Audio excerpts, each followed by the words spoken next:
That's what we need to combat. Combat. Combat. Combat. How do you say it? Good morning. Amen. I'm sitting here. I can't speak. Oh, we already got two people. Good morning. Good morning. Does this mean that it's trying to figure out how It's to go live? man, it's going. It's rolling. All right. Well, See that it's little clock right there? uh, yeah. So, welcome this morning. It is Sunday, June. 24th, No, 25th. I don't know. I think it's the 25th. Anyways, I'm Amber, I'm Tim. and we are two. That is one of our five livestock guardian dogs. We are two. They mean business. We are two of the five Bradshaw family members that moved from South Carolina to a nice, cushy city life to East Tennessee to live off grid in the middle of nowhere. And if you're just joining us for the very first time and don't know why, maybe you like coffee. Are you saying we had a cushy life? We had a cushy life. I had a clawfoot tub that I could soak in several times a day if I wanted to, a walk-in closet, air conditioning. You could turn the water on and it would run for as long as you left it on. It would run. We had a daughter that took 40-minute showers, and she would drain our massive hot water tank dry. I had a big, I still do, commercial Yeah. walk-in cooler. Like, well, I still got that one. We had heat. You just push a button and you had heat. The water thing, that was nice, though. I remember those days. Do you remember those days? Yeah, cushy little life. I tell you what, we didn't have though. We didn't have peace. We didn't have privacy. We didn't have tranquility. We didn't have the ability to do homestead. The county removed that ability. We didn't have. Well, we weren't really working. We weren't on the path that we were supposed to be on. So here we are. Um, and this is funny. So we started this just for you guys that join us every week. I'm sorry that it's redundant. It's just a quick little snippet. Um, because there's several times that people just happen to find us and they don't know why. And we like to explain it at the very beginning. When we moved here, we knew nobody. We had never been here before. No, we're not hiding from the law. Oh, I'm sure someone's after me. Facebook police is always after me. And some people move off grid for those types of reasons. They're trying to hide from somebody. They're trying to get away. You know, who was it? I can't remember. We were putting I make all of our own homemade supplies, wares. We're artisans. We make soap and bug spray and beard oil and all that stuff. And I was putting them in the store, and the woman that was running the store, she kept looking at me, like, getting close. And I'm like, what's going on? And she goes, I'm sorry, she said, but you just you're not what I thought you would be. And I'm like, what did you think I would be? And she goes, you don't stink. I laughed so hard, y'all. I busted a gut. And she goes, just everybody that I've come across that lives off grid doesn't really bathe. And I said, well, maybe, yeah. I just kind of laughed because I don't meet a whole lot of off grid people, but some of the friends that I know that live off grid, they bathe. It's just, I guess it's why you go off grid, and we have much different reasons than So hiding. we have had practice in bathing over the years. So And we kind of like even it. though it's a little different now, Actually, it's increased now because we don't have air conditioning. it's We like to get the sticky off us a lot more. And chiggers. Let's talk about chiggers. no, Shall we? let's don't talk about It was our little gift from Father's Day last Sunday. Timmy built. First of all, let me preface this by saying Wednesday we celebrated Father's Day. It was the day that all the kids had off, and we surprised Timmy by taking him on the tour for the Titanic. And he loves the Titanic, and it was a different experience than last time. We had all the kids, so it was a lot more fun in that aspect. But last time we went, we were like the only people there. We had the whole Titanic to ourselves. And if y'all ever get a chance, if you're ever in East Tennessee and go to Pigeon Forge or Gatlinburg, it's definitely a must-see. The owner of it was he was on the second expedition down to the Titanic ever. And ironically, sorry, y'all, there's no pun intended, those 5 people or what have you died this week. going to see the Titanic. But there's a lot more to that. There always is than the story itself. Of course, it happened. It happened at the exact same timing as the whole charges against Hunter Biden, and then those just kind of disappeared because we're all focused on the Titanic. And there's just a lot of hokey pokey going around about that. You know what I'm talking about.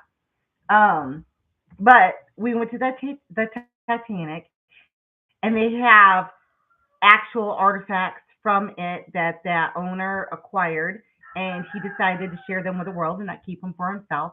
And it's a very interesting experience. It's a good big part of history, but they completely walk you through the journey, like before they get on the boat, through the boat, the sinking of the ship, and it's kind of it's an eerie, ominous feeling, but it's very interesting.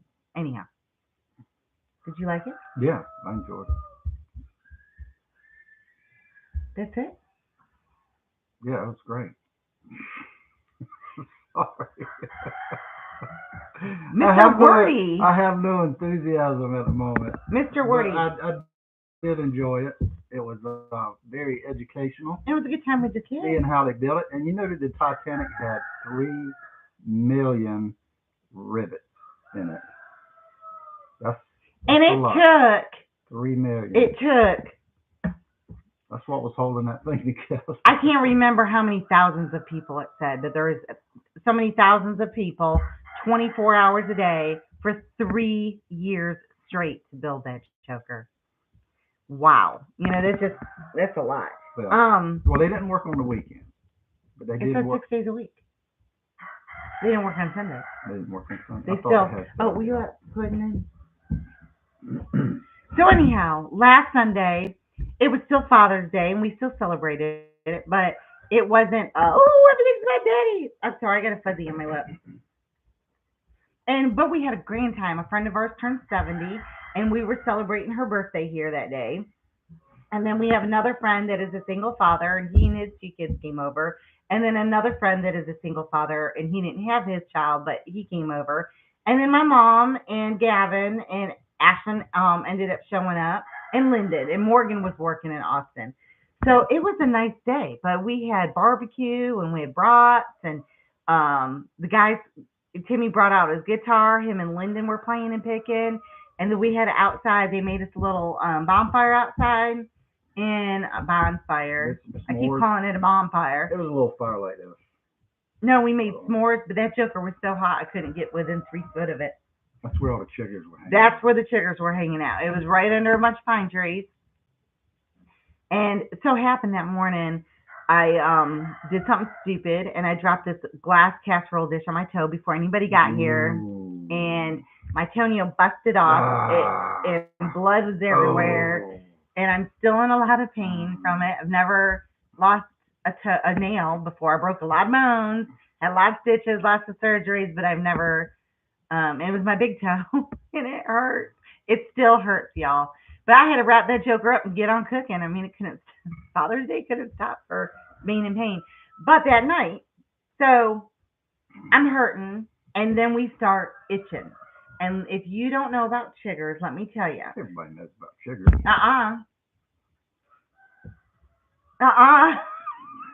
Y'all don't know what you might not know what I know. Chiggers are almost microscopic. You can't see them pretty much. Well, with our eyes, you can't see them. When you feel the bite and you feel their itch, they're done. They're gone. They've already fallen off your body. I had people back when I first encountered chiggers was in South Carolina. It was like, oh, paint your body with clear nail polish.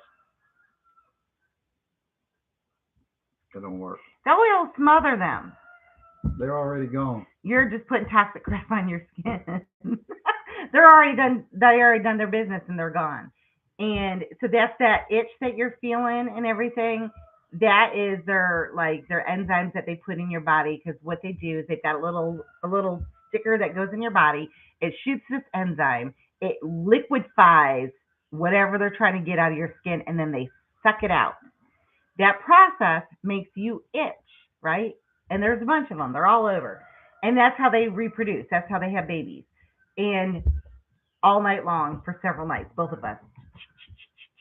What'd you say? You wanted to put it on fire? You wanted to take a wire scrub brush and scratch your skin off wire brush and some alcohol. and scratch your skin off. That's what he said.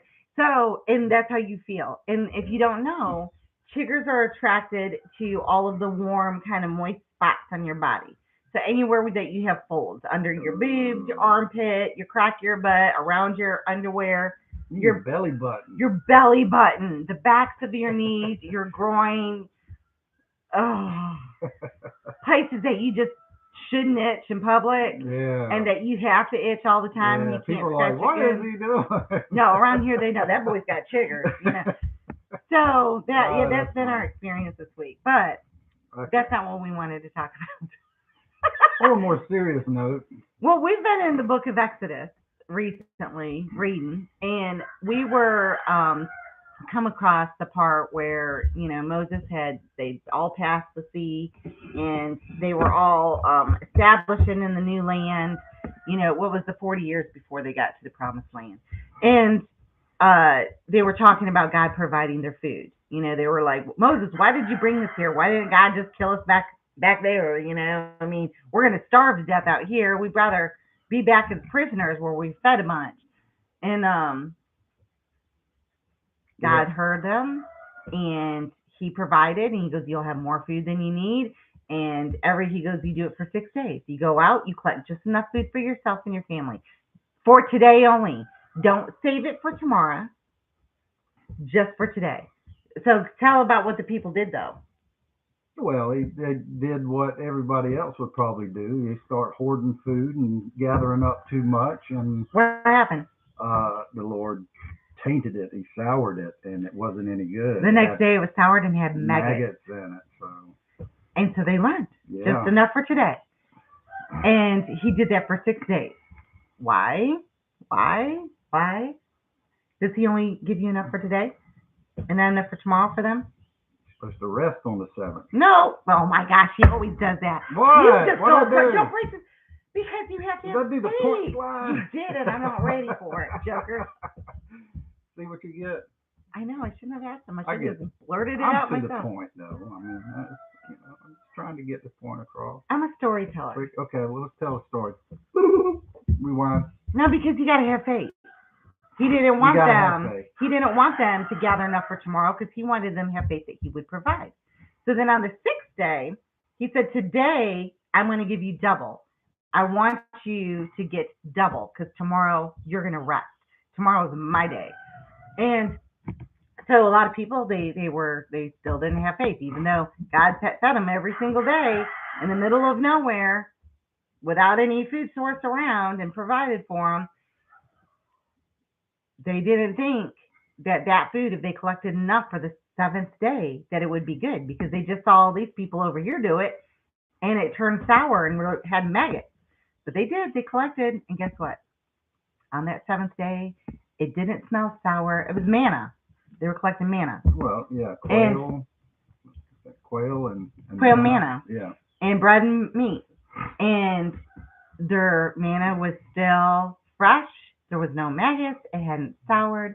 And they finally, I don't know if they ever learned their lesson. We don't ever learn our lesson. Yeah, he was he was specific about it, and he wanted them to get the food and prepare it for the Sunday. These aren't just fake coffee cups, y'all. Yeah. Yeah, so they'd have food in the 7th day of rest. And so we started talking to Lyndon about that because as parents, we fail all the time in educating. I'll get it, baby. In educating our daughter why we do the things that we do. I've been with you 26 years. You don't think I know how to fix your coffee? Well, I know how to fix yours. You know, I owned a coffee shop. Fix mine. Unless it's, How about that? Huh? Caramel latte and with I know you caramel latte. What kind of high cotton place does he think this is? So anyhow, I was talking about a friend of mine, Danielle, who she's off social media. She successfully moved her entire family off of social media, and they don't have a phone, and they don't have internet. She's my hero. I work for a living online, so that's not really feasible for me. But I love it. And she wrote me a letter, like a 4-page handwritten letter. I replied to her, but my arthritis kicked in, and it took me forever to write that letter. Um, but anyhow, she was telling me how they've successfully had a wonderful producing farm. They've been adding to it every year because they didn't grow up this way. They started homesteading like we did, out of that and desire, burning desire of doing something because something had to change. So, anyways, and they had a really successful year last year, and God put on their heart to rest that seventh year. It's in the Bible about letting your land rest that seventh year, and your fields rest that seventh year, and your animals rest that seventh year. And there's 7 days in the week, and He says on that seventh day you rest. I mean, it's repeated, and I wish I would have looked this up. It's repeated in the Bible over and over again about 7 days, 7 years, and resting. And there's a reason for it, and it's not just biblical. If you're not doing it for biblical reasons, there's other really good reasons not to over harvest your land. Um, I think the most important one is just obeying God. well, yeah, absolutely. I'll go with that one. Well, yeah, and that's our reason. That will be our reason. And we honestly haven't worked our land like that to implement the 7 years of rest, so to speak. Unfortunately, because we're still in that build mode. We're still in that infrastructure mode. When we get into like last year, we didn't grow a garden downstairs. The year before, I think we did. The year before, no, 2 years we didn't. 3 years ago, we did our land a little bit of rest. But there's reasons for it, y'all. Even if you don't want to do the biblical principles and God just telling you, like Timmy said, not to, and that's not good enough. You think about people that grow in the same spot over and over again, the same crops over and over again. They are, for instance, you see the farms all the time. They grow cornfields or soybean fields or tobacco fields or whatever, and it's the same crop year after year after year. And then you start seeing them spraying a bunch of junk on there. What happens, folks, is that plant, especially if you plant the same thing over and over again, and you're not planting something else to replenish what that plant needs. So say corn needs a bunch of XYZ, and you put it in the ground. That first year, it gets it really good. And that second year, it gets it really good. That third year, your corn crop's not so good. So then you start putting fertilizer and stuff on it. And then that fourth year, the plants are really susceptible to pests and disease. So then you put pesticides on it, and then they're still not producing right, And then so now you're just pouring all these toxic chemicals in your soil because what happened is the corn in the previous years depleted what the corn needs from that soil, and you haven't replenished it. So now that soil is not producing a strong crop that will be resistant to disease and pests. So now you're in that vicious cycle of chemicals and treatments and fertilizers and chemicals and treatments and fertilizers. That's another reason why crop rotation is so important. But the biblical principle of letting your land rest is that 6th year, He will give you, if this is what you're doing, if you're doing it for God, if you're doing it for obedience, that 6th year, He will give you an abundance. And you have to have faith. Just like the people did back with Moses, they had to have faith on that 6th day. So you can harvest and put up double what you did in the previous years. So that 7th year, you can truly let your land rest and your animals rest and you rest.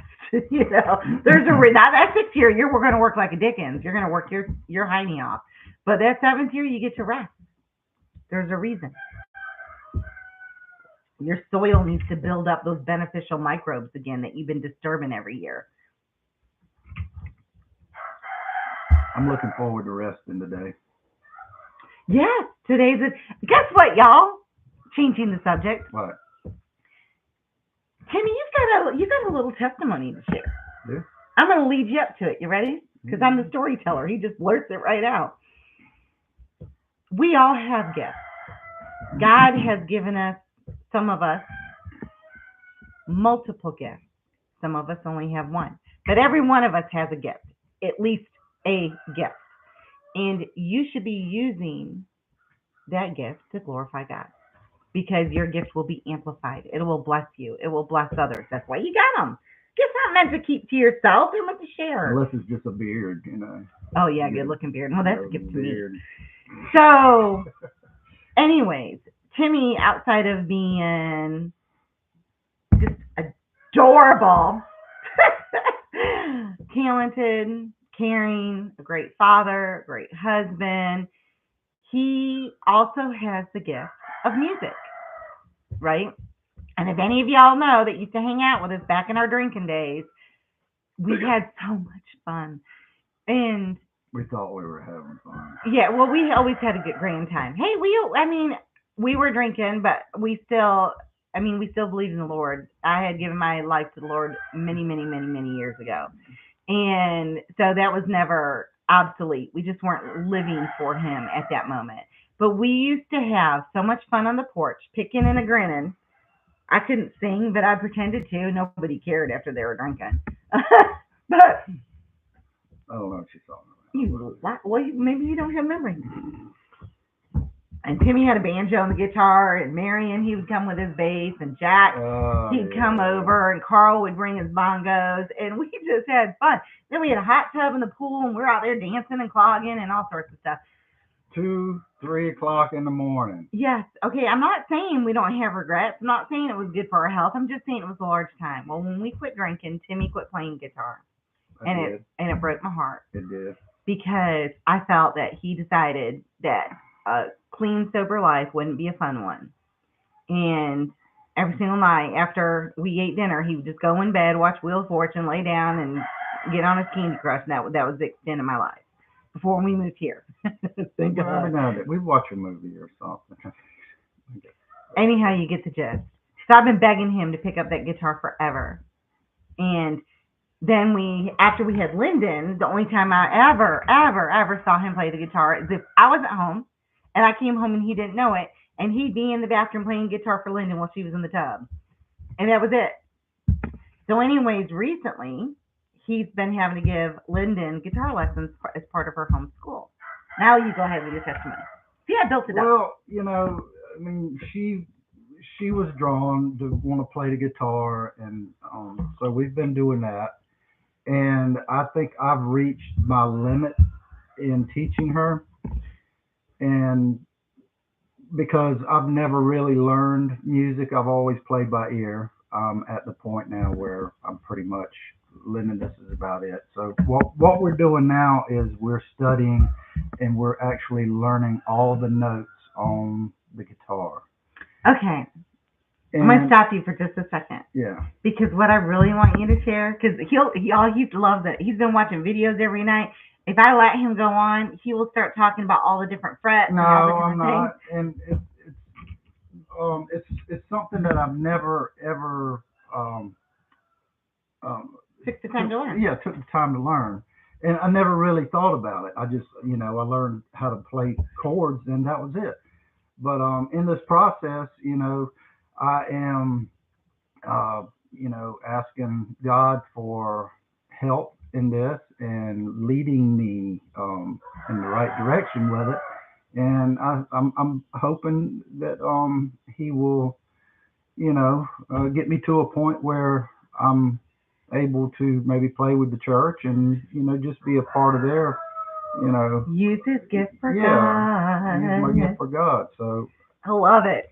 It's a great feeling to know that this is evolving, and you finally have direction with it. Yeah, and knowing that it's not me, it's Him, because I feel a lot more relaxed with it. I don't feel, like Timmy, here, play this, and automatically you get that tension. You're like, well, I really don't know that one, but in the end, if I keep going with this, I'll be good. I'll be able to play just about anything I want to play. He can sing, y'all, too. He can sing, too. But the point, I've been waiting forever to hear stuff like this. And he was telling us Father's Day in the evening, because I'm like, you guys played good. And he was, I don't know if y'all are familiar with We the Kingdom. They're kind of an up-and-coming hip-hop Christian band. We've seen them in concert twice. some of the old timies don't like any of the new Christian music, just like some of the old timies don't like any of the new country music, if that's what you can still call it. But anyways, I'm sitting here washing dishes Father's Day, and I hear him out there playing We the Kingdom, and I'm like, when did he learn to play that? Anyhow, he's told me that evening. He goes, I just feel that if I don't finally use this talent for God's glory and to for Him, that He'll take it away. And you can, they sure can. But to come to that epiphany, I guess if you would, or to have that epiphany, it is wonderful as a wife who cares about her husband and seeing that spark. So today he'll be singing in the choir, y'all, and he can see he's got a really pretty singing voice. Everybody at choir practice is like, Amber, you get up here too. I'm like, y'all don't want me up there. He used to hang out on the porch with us. Being drunk was the only way you could listen to my voice, and even then it wasn't good. What? Somebody made a comment. They said, "Was Timmy up there singing?" And one lady goes, "Yeah, I've seen his beard moving." And I just had to share that with y'all because it has been such a long journey to this point, and it's wonderful to see it come together, come in full circle, coming together, and I can finally hear him play guitar again. But no, I this week, like I said, sometimes we know what we're going to talk about, and sometimes we don't. And that day of rest kept popping up, from that letter from my friend from Danielle, and I finally replied to her to me reading about that in the book of Exodus with Moses and the people, and them, freaking out about not having enough every day, and then hoarding too much, and then hoarding enough so they could have it for that day of rest. I thought it was something that we should touch about because it goes, he's like, oh, all she's doing talking about Jesus. That's okay. I want to. I'm glad you think that if you're thinking that, because I want people to know that's what I'm known for. But on the other side of it, if that isn't your motivation to live, because God said to, if that's not good enough, that's okay too. It's because your soil needs rest. Even if you don't want to take that seventh year off, for goodness sakes, rotate your crops because that same crop is depleting the nutrients. And if you're not replenishing them with a cover crop during the winter or fresh compost all the time, then you are going to have problems with your plant. So like if you got that spot that, oh my gosh, the tomatoes did good there this year. And oh my gosh, the tomatoes did good there the next year. That third year, don't put tomatoes in that spot because you're going to have problems unless you replenish the nutrients in that soil that tomato plant needs. Got it? Hmm. Another thing I took away from it is that how hard God has to work to build our faith. To get us to listen. I mean, it seems like we make it through one hard time, and it's just like, oh, okay, well, I made it through that, and then here we go. We come into something else, and it's just like we lose our faith all over again. Just like that. I've done that. I'm guilty. Yeah, I've gone through hardship. I know you are. Yeah. I've gone through hardships, and God, I'm praying, crying. He got me through. And I'm like, oh, thank you, Lord. Then the next hardship, I'm like, I get fear, and I'm like, I'm not going to be able to make it through this. And God's like, didn't I just get you through that last one, Joker? Yeah. And I'm like, but this is different. Yeah. And he was going, in that story about Moses when all those people were freaking out too. He goes, aren't I the God of all gods? Your problems are small to me, And you ever think that with your kids when they come home from school or something and they've got a problem they're just all distraught about, and maybe someone called them a name, and you're sitting here as an adult because you've been through it, like, that's small. Honey, don't worry about it. Just shake that off like a bad case of fleas. Don't worry about it, none. And that's how you think, when your kids come to you with a little small, silly stuff. That's how our Father thinks about small, silly stuff. And our problems ain't nothing to him. He can solve them like, no problem. You just got to have faith that he can do it. So that's it. Yeah. You ready to sing this morning? Get your choir on. I'm going to get my choir on. All right, y'all have a blessed day. We have, you know what? I don't know what we have this week. We hadn't even had a chance to sit and talk as a couple about what our week hold. I know that we're going to be working like for our paycheck this week. We're working on that. We're shooting a VSL, which is called a virtual sales letter. It's kind of like one of those infomercials that y'all see if you have TV. We don't get to see him very often. Oh no, we see him on the antenna. We get those silly little insurance things that go on and on. Yeah. Check the zip code. Yeah, check the zip code. What is it, JJ from Dynamite? Yeah, he's always in. But anyhow, we're shooting one of those this week. My dad and his wife are here with us for the week, and we haven't seen them since the wedding, so we're going to spend some time together. And do you have a goal this week on the homestead? You always should have goals. So, I mean, you got to reach for something. Yeah, my goal is not to get hurt. I need to have the same goal. Injured, hurt, cut. But no. I mean, so he said the other day, I thought we were going to say goodbye. We ain't saying goodbye yet. I still got coffee, too. He said the other day, I'm like, Timmy, you're sleeping in too late, honey. I'm up at 4 or 5 o'clock, and I'm sitting here several cups of coffee in before he opens his eyes and rubs the sleepy out. And he's like, I didn't have a goal, so I didn't feel like getting up. I'm like, what? I couldn't understand. I couldn't wrap my head around that. Yeah, I mean, my excuse is it's been raining. It's been raining every day. You know how much inside stuff there is to do? I'm looking. I'm going to flip you around. I have to go outside. Do you see that white on some of the walls? Yeah. See the white? Yeah. That's some sheetrock. Yeah. Some insulation. I got one more piece out there I can put up. There's stuff for him to do. Don't let him pull you in. But it's good to have goals because you wake up, you know what you got to do that day. When you go to bed at night, you know what you need to get up and do the next morning, and then you achieve. Yeah, I'm mixed goals, emotions, because I've got so many projects, and I'm not. You're not focused. I'm not focused on one. If I can focus on one thing, man, I can jump all over it and I boom, boom, boom, get it done. Well, let's look at the weather. And let's get your focus back. Yeah. Because Mama wants her pool up. Yeah, Mama wants her pool up. And there's other stuff to do. Yeah. Okay. Y'all have goals. I can pray with both hands, but I can't do this and this over here like that. I mean, I just can't do it. You'll figure it out. I got to focus on one thing. Anyways, we got to get him to church so he can get up there in the choir. Y'all have a blessed Sunday. Thanks for church. Oh, I do like that song. Thanks for joining us for coffee this morning, and we'll see y'all next week. Y'all have a good Sunday.